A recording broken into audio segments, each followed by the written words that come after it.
Hi everyone, Senator Jason Rarick here at the Capitol, and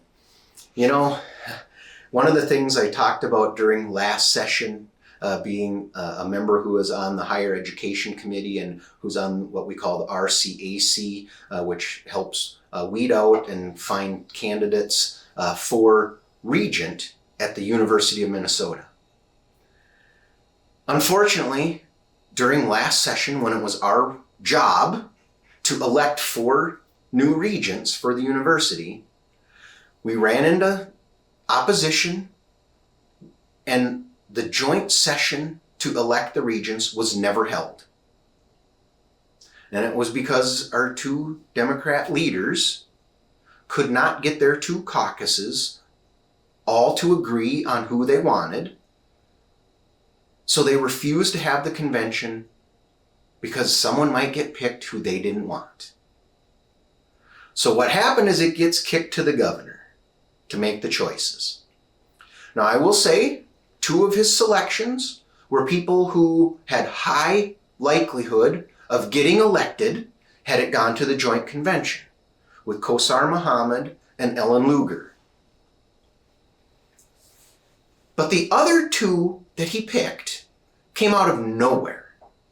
They did not go through the months-long process of engaging with the RCAC and then engaging with legislators and working at the university to get to know people there, talking with student groups, things like that. They just came out of nowhere, and lo and behold, one of them, we find out, is a major donor to Democrat candidates, including Governor Walz himself. And there's some other information that I believe is going to be breaking on the other choice he made that ties that person to Walz as well, working on the details before we make that officially known.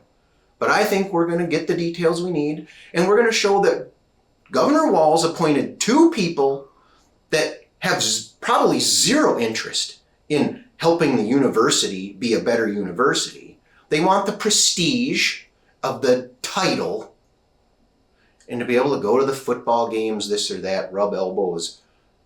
Folks, that's not what we need to be doing for the picking of these regents.